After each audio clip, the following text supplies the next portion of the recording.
You know the person who's next to comment. He is invaluable to us. He is someone who this institution has known for many years, even before he came. But his leadership, now that he has been among us for some years, is such that he has brought excellence to the curriculum, to the selection of students, to programs like this, and has given us the benefit of his splendid judgment and his always warm personality. Ladies and gentlemen, please welcome Dean Kenneth Starr.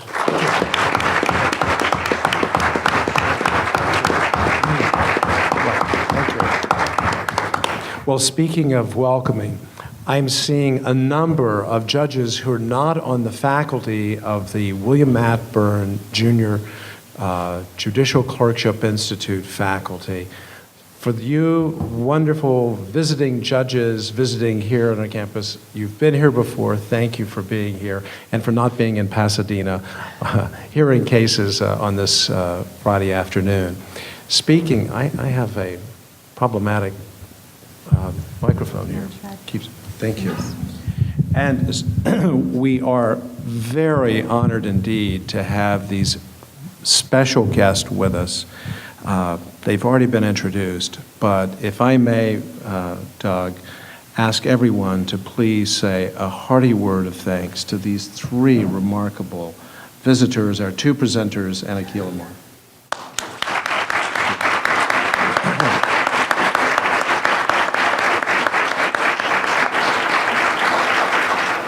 We're very family friendly here, and we're so happy that Akil's dear parents are here. Welcome the doctors, Amar.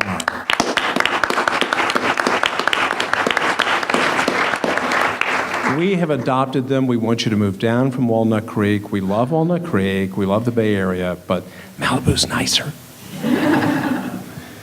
I'd like to invite you to march out of the Senate Judiciary Committee hearing room. I'd like for you to go out of the White House, out of the Justice Department, the vetting process, and to bring a couple of other very wise observations, namely outside, sort of inside the Beltway, and to talk about, just ever so briefly, kind of the politics broadly, and then to come back and to try to build upon some of the dazzling insights to which we have been treated.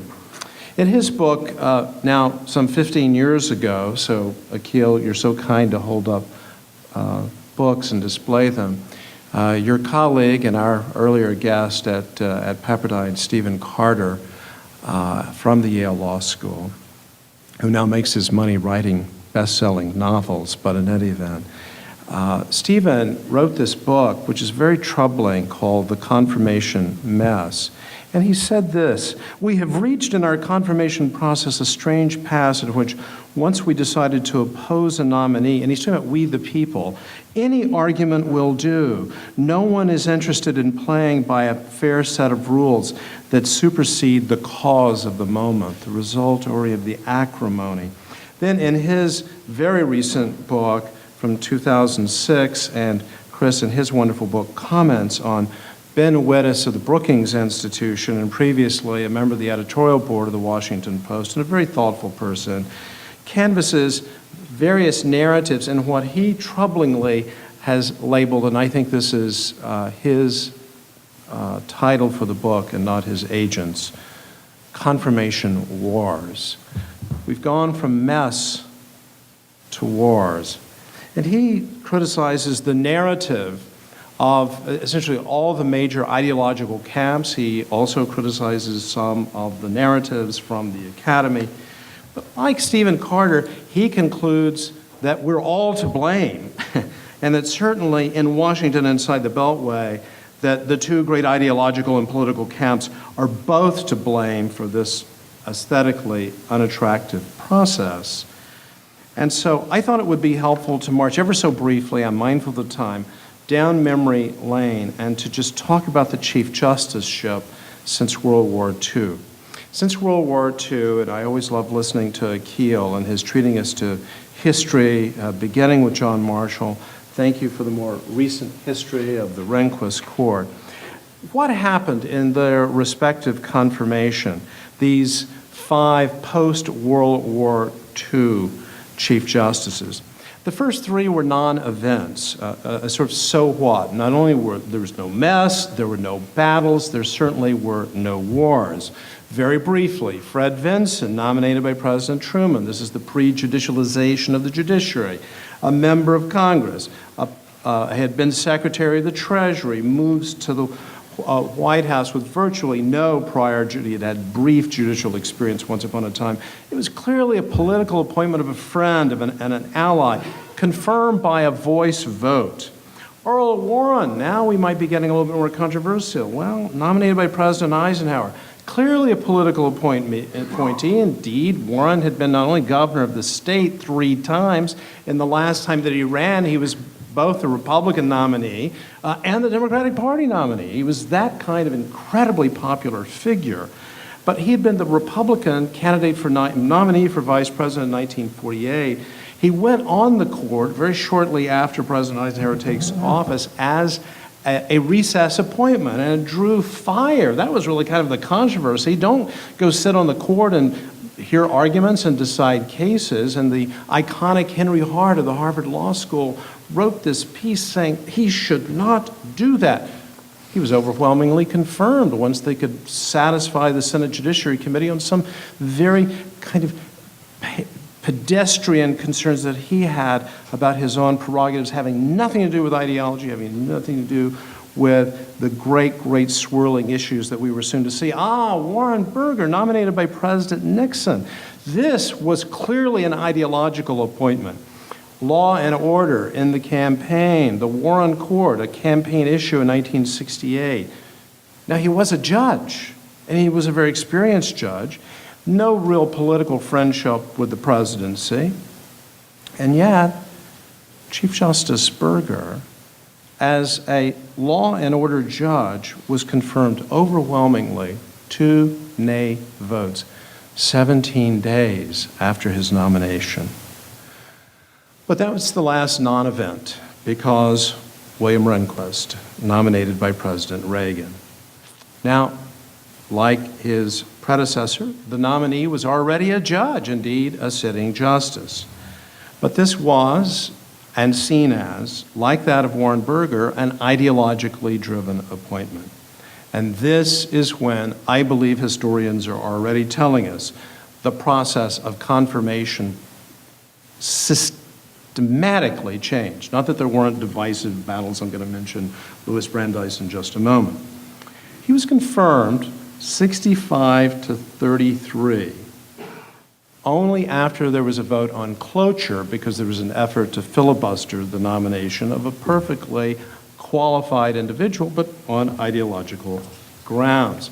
So that, I believe, is a huge watershed moment, even more so than the much ballyhooed but less successful Bork nomination 1 year later. And so finally, John Robertson, we've been talking about that, but even more so, the Alito nomination. I think that has now changed, at least for the foreseeable future, the dynamics of the process of the conversation that we call confirmation. I hope to elaborate that. Because of time, I want to immediately go to what the takeaways might be from this admittedly incomplete picture, but just taking the Chief Justices and noticing some controversial appointments along the way. One takeaway, I think, is that the political scientists have carried the day. That from the perspective of the confirmation process, the Supreme Court, even with the judicialization of the judiciary, should be viewed simply as a political institution.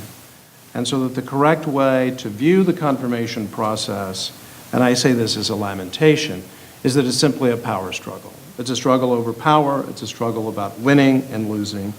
It's all about ideology. It has very little to do with qualifications. Because this is seen as not, I'm sorry to say, about law, but it's seen as being about politics and ideology. And for that reason, the views of the American Bar Association have now, I view this as a lamentation, become largely irrelevant. The fact that both John Roberts and Sam Alito unanimously received the profession's highest ranking became irrelevant. This next point, the result is that the culture, and I think there was a culture of deference to presidential choices, has been eroded. Lip service may be paid. We've seen that both in the Alito and the Roberts hearings. But I think the culture of deference is in ruins. Compare Orrin Hatch's explanation in 1993 of why he was voting in favor of Ruth Ginsburg and his lamentation then about the Senate's treatment of Sam Alito. He condemned what he called the very bitter partisanship over Alito's nomination, and he was pointing fingers. Quote, "When you have a man who has the decency, the legal ability, and the capacities that Judge Alito has been treated this way, I think it's despicable." They're pretty strong words from the gentleman from Utah who tends to be very restrained and moderate in his articulation. When voting in favor of Ruth Ginsburg, he said this about President Clinton: "This president won the election, if with only 43% of the vote." And when being criticized by the Republican right for voting in favor of Ruth, an eminently qualified candidate, Orrin Hatch said this senator, I love the way they speak in that way, this senator rejects the concept that any single litmus test qualifies anyone from serving on the court.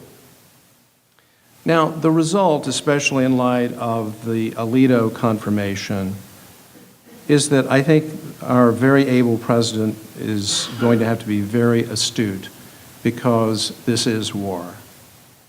Now, advanced consultation before going to war is obviously quite prudent, but that assumes that the nominee is a conventional nominee. And with the judicialization of the judiciary, perhaps he will be a conventional nominee. But what about the unconventional candidate? One of my favorite examples is President Clinton wanting to appoint Mario Cuomo, so drawing from the great traditions of the past. Woodrow Wilson did not consult with the Senate prior to nominating Louis Brandeis in 1916, and he knew better. He consulted actually with only one, Madeline Bob LaFollette of Wisconsin, a progressive populist who was wildly enthusiastic about the appointment of this very controversial activist lawyer from Boston. The establishment, on the other hand, including the American Bar Association, was quite outraged, and the ABA opposed Brandeis. Wilson actually performed masterfully as president. He knew that there was going to be powerful resistance to Brandeis. Let's leave aside the anti-Semitism, which was certainly a factor. But the establishment hated this man for his activist role as a movement lawyer. And so Woodrow Wilson sprang the nominee on the hidebound Senate, and then he fought very hard in the public debate, quite successfully, for the nomination. I shared with Janet earlier this report from the New York Times, January 30, 1916. Special to the New York Times. Senate softened towards Brandeis. The opposition in the Senate yesterday to the nomination of Louis D. Brandeis of Boston to the Supreme Court of the United States appears to have softened. One Democratic senator who is especially well placed for knowing the drift of sentiment on the subject, it's great reporting, isn't it? Anonymous source, said today that 24 hours ago he would have estimated that 2/3 of the Senate were against Mr. Brandeis. Today, he added, some of the opponents, after reading the more or less friendly observations of the press, declared themselves open-minded on the subject. In short, keep reading those blogs. The point is, strong presidents are going to get their way. especially when we look back over time, if the vacancy occurs early in the term, when the president is at the zenith of his or her approval. That is so even if the nomination is viewed as deeply ideological. The nomination of Warren Berger by newly inaugurated President Nixon, I think, makes the point. Also, the nomination of, and she will be with us a week from today, God willing, Sandra Day O'Connor, against fierce opposition from the Republican right. President Reagan brushed it off and went ahead with his nomination. And the rest, of course, is a very interesting history of the Rehnquist court, including the wonderful reporting of Jan Crawford Greenburg. To show you that it has changed, and that it's not the more things change, the more things remain the same. When confronted with question after question about her views on hot-button issues, Justice O'Connor respectfully declined to answer, and one of her most vigorous defenders of her right not to answer because it would be eroding the independence of the judiciary for her to be asked her views on issues such as was Roe v. Wade rightly decided and so forth, was then Senator and now Vice President of the United States, Joseph Biden. Now both sides, it seems to me, are in fact, and we've heard these voices articulated, quite invited, warmly welcome to oppose solely on ideological grounds and to probe into the views of the individual. And the Alito nomination, which left, frankly, both sides of the aisle very deeply embittered, is the powerful manifestation of something that I think is unhappy for the court and for judicial independence. But Ben Wittes is onto something. My friends, this is war. And I regret that very much. Thank you, Dean.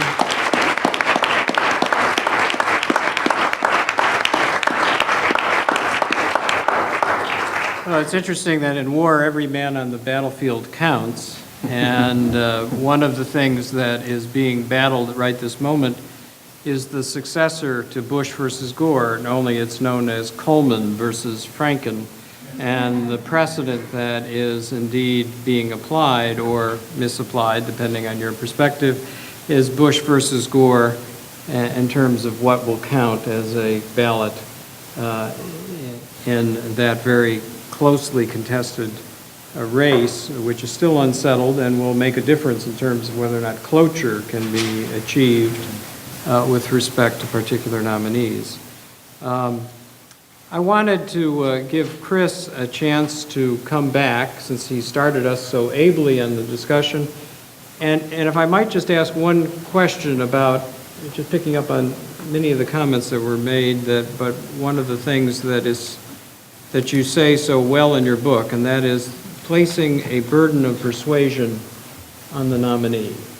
In light of the wartime circumstances that the dean has just described, how would you anticipate that being accomplished? You know, so just to elaborate a little bit, one of the things I say in the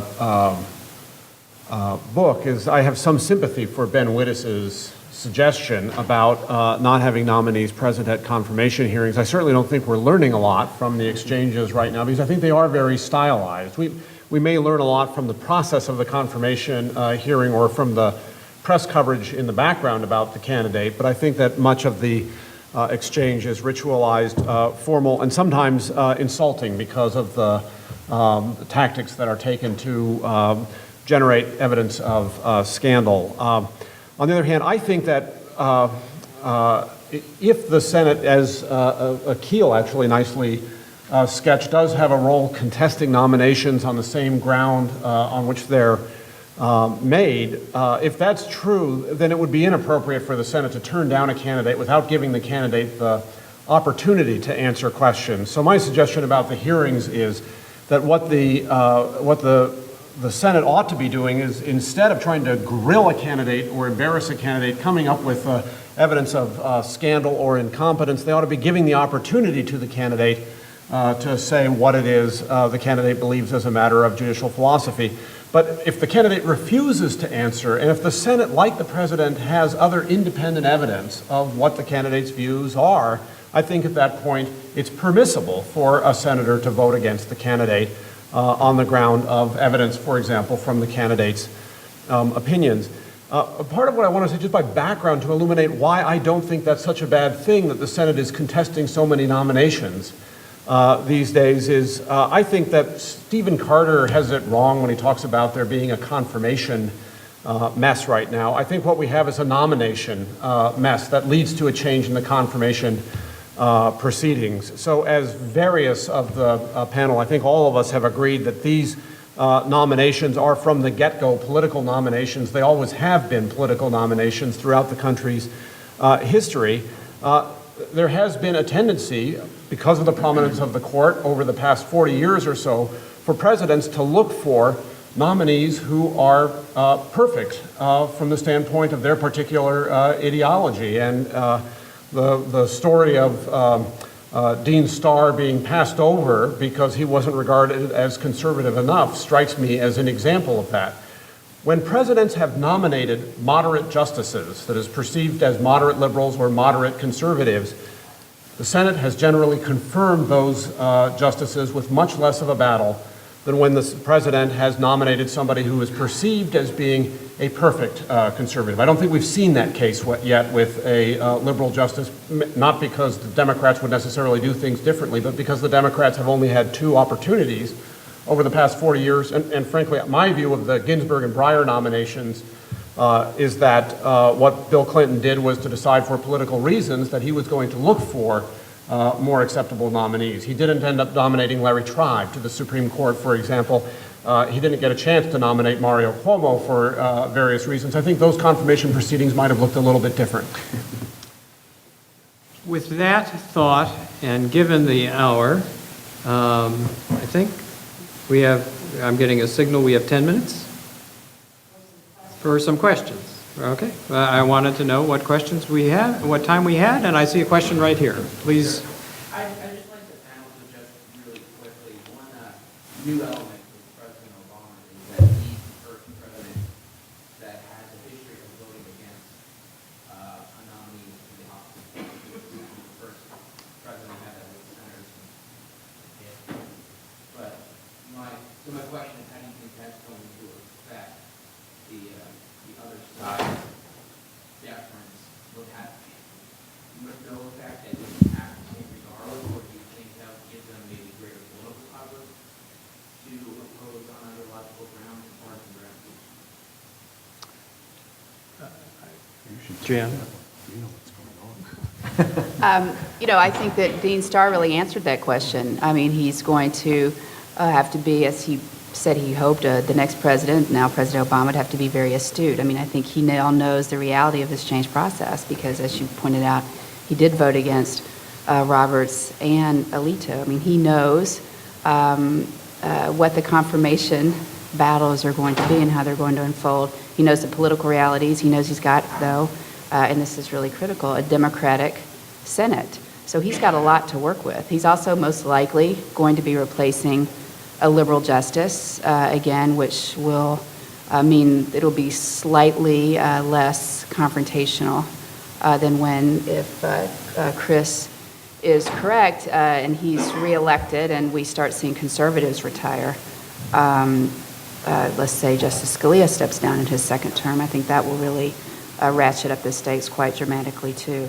I don't think that it'll affect his selection process, though, the fact that he voted against those 2. I think he's just aware of the realities like everybody is. One thing also I would address, well, no, I'll tell you this later. The Senate is an interesting a club. It used to be the nursery of future justices. We used to have one senator a decade on average before this direct election of senators, and we haven't had really a senator in the last 50 years. Senators now, they used to be sort of see themselves as future justices. Now, of course, they all want to be president. There's a history of that. So if you're going to run for president, and Obama knew we wanted to run for president, it's very hard to vote for Alito because you're going to have to be in Iowa and New Hampshire, and you're going to have to answer to the base, And so it matters, actually. The symmetric question would be how many senators on the Republican side are actually going to be running 4 years from now, because they're going to have to answer to their base. And that's partly, Obama left to his own devices might not have been pulled as far to the left in the Alito process as he was, because he knew he was running for president. And so were all the senators, on the Democratic side, Dodd and Biden and Clinton and Edwards. I mean, we could go on. Edwards was no longer in the Senate, but we could go on and on.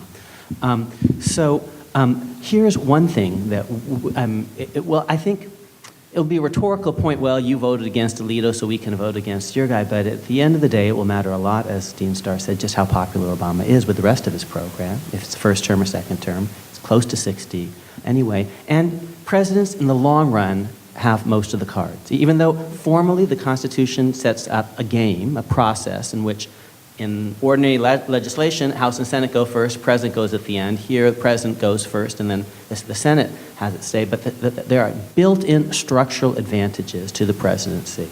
He got 2 to every one of the Democratic senators in the Tunney conference. Why is that? Well, several things. One, because he's one person, he's unitary, and he knows his mind. Okay, and the Senate actually doesn't know its mind. It might not even have a first choice for the reasons of Condorcet paradox and cycling and all the rest. There may not be any first choice for the Senate. The Senate is a hydra. Second, the president has various cards to play. You vote against this guy, fine, I'll do a recess appointment, for example. I can change the status quo. Third, most important, you have to vote up or down on my guy. I get to define the agenda unilaterally. None of this amendments in legislation and all the rest. You can't amend a person, okay? You have to vote up or down on this person. And it's not so easy to vote down on a person who has a face and friends, and you got to be pretty gutsy to vote no, because you have no guarantee that the next one you're going to get is going to be any better. It's not a competitive election. It's like a recall-like system where it's up or down, one person or judicial retention. It's a very different kind of game. And even if you vote, so if someone is your 20th choice, vote for the person, because there's no guarantee if that person goes down, the president's going to be weak enough to give you one of your top 19 instead. In fact, if the president is really good, he will stick it to you because he has to, because that's the way the game is played. He'll get you back on some other issue because you're going to have to interact with him. And if he doesn't, if you can roll him, how is he going to stand up against Putin or Ahmadinejad? No, you cannot basically, roll a president. So here's what he might do. He might pick someone that he doesn't love very much, but that you absolutely hate. And you're not going to be able to oppose that person. And he will do that because there might be 4 others after this, as Chris said, in 2 terms at least. And so it's very important that he establishes that you don't mess with him. He's not a person actually to be lightly rolled. So President has more cards in this game because he's one person against 100, because he defines an agenda, because it's a sort of a repeat play game, and you have to vote up or down on his guy. So he has some built-in advantages, which is why it's 2/3, 1/3 in favor of the president ordinarily. Well, and there's no question but that this president will be directly involved, both by virtue of his previous occupation and he is prepared for involvement insofar as he's taken the previous White House counsel's office, which had a very minor role except for the White House counsel himself in the past, and bulked up that office from about 4 or 5 or 6 to, I think the ranks of lawyers in the White House counsel's office at last count were 22 or 23. And part of their assignment is to do the dossiers and the preparation, the advanced preparation, not just for the Supreme Court vacancies, but for the anticipated 250 to 300 lower court vacancies that one can reasonably guesstimate for the first term. And that in itself is not something we've talked about, but right now those regional courts of appeals are dominated by Republican nominees. I think 6 of them, with the Third Circuit in a tie, 6 and 6. And I think there's only 2 clearly Democratic, the Second Circuit and the Ninth Circuit. So there's lots of opportunity for the president to be directly involved, and I predict that he'll be a very hands-on person in terms of this nomination process. Other questions? Yes, Joe.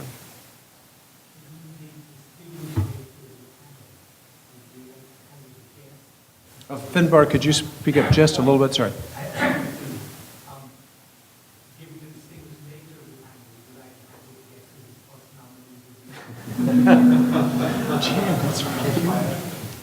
You know, I think it depends who the first justice to step down is going to be. You know, obviously, I think, you know, we all hope that Justice Ginsburg is on the court for a long time. She's going to be starting chemotherapy, and we don't really know what her prognosis is.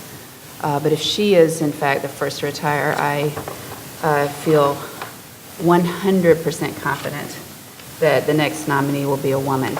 I don't see President Obama returning the Supreme Court to an all-male body. And so that narrows the list somewhat. He's going to run into problems that President Bush ran into, because like President Bush, he will have 8 years of judges nominated by the opposing party. You know, Bush had that problem with President Clinton. Judges on those appeals courts. So, I mean, one of your distinguished faculty is obviously one of the people at the top of the list, Judge Sotomayor, who many people believe would be an obvious nominee. Judge Diane Wood on the Seventh Circuit, another possibility. I think that would be a more moderate choice, of the kind that Chris has been talking about. And then Dean Kagan, who has just been confirmed as the Solicitor General, someone without, obviously, judicial experience. I disagree slightly with Professor Amar in terms of, I mean, there is obviously this judicialization of the judiciary and the Supreme Court. I don't think that the Myers nomination shows that someone who's not a judge is going to have a very difficult time. I don't think Harriet Myers was qualified. And to suggest that she was somewhat comparable to Lewis Powell, I think is really kind of overstates her experience. She struggled mightily in her private meetings with the senators.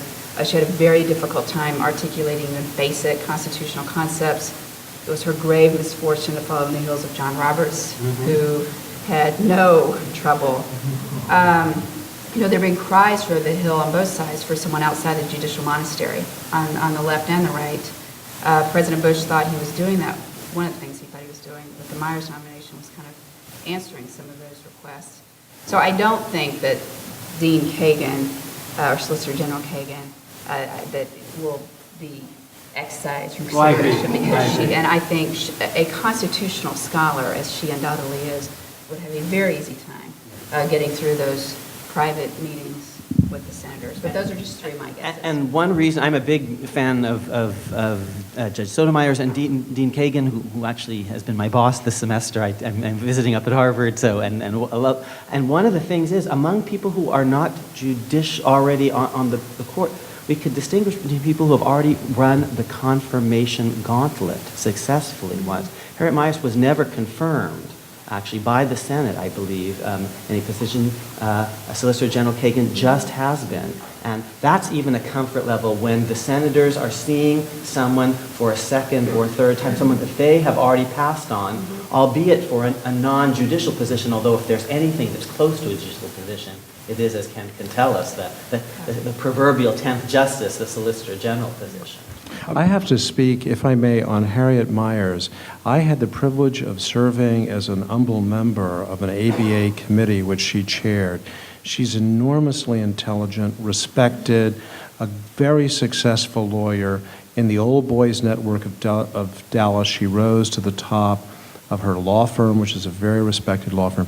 I think part of, and I read all those reports because I was in a state of anguish, because I'm very fond of her. She's a very, very fine person.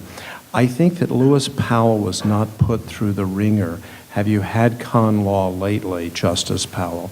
Most lawyers would find it very difficult to be thrown into the briar patch, as it were, and to be confronted with a wide range of questions about the vast body of Supreme Court jurisprudence without, what shall I say, being able, like a good lawyer, to go away for 3 weeks and get ready for the oral argument. Let me just say, but I absolutely agree with that. And I think that the story of Harriet Miers is tragic. I mean, it really is. What happened to Harriet Miers is not something that you would want to ever see anyone have to endure. I mean, by the end, people have made fun of her makeup, her clothes, her intellect. You know, and I agree with you, Dean Starr. I mean, there are people in the Bush White House who believe that if she had just been as forceful as Karen Hughes, you know, she's a very quiet person, perfectly nice person. If she'd been more forceful and confident, I mean, you know, it doesn't, these senators, by and large, most of them, you know, it doesn't take a lot to talk about con law with these guys, you know, so, you know, it wouldn't have been. But, you know, it was partly her demeanor and then also partly her record. I mean, she wasn't the kind, she hadn't handled that complex commercial litigation of the sort that actually would be valuable. I mean, that kind of experience would be valuable on the Supreme Court. She didn't have that. Anyway. With Having complimented, I think, just about every branch, we should bring this to a close. It is interesting to watch the President's first nomination, which is David Hamilton for the Seventh Circuit Court of Appeals.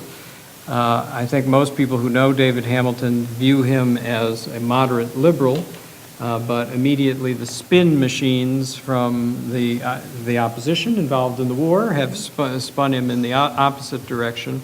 I think that's most unfortunate, but you know, locally here, we're not want for great talent. And one person who should not be overlooked is that there's a guy named Vikram Amar who would be a splendid appointee to the Ninth Circuit. And on that note, that happens to be an occasional Amar who also comes to spend a visit with us. He has demonstrated, even in his moot court responsibilities here, that he could indeed serve with great distinction. So with that recommendation to President Obama having been made, I thank you for your attention, and I believe there's a reception in the atrium. Thank you very much.